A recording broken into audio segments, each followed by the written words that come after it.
మనం కూడా చూసినాం.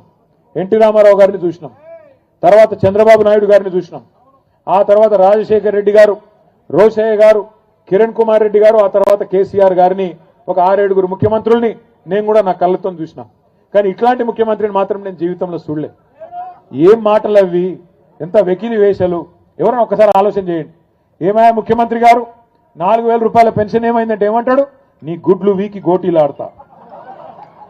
మరి మా ఆడబిడ్డలు ఏమైనా 2,500 అంటే నీ పేగులు తీసి మెడలు వేసుకుంటా.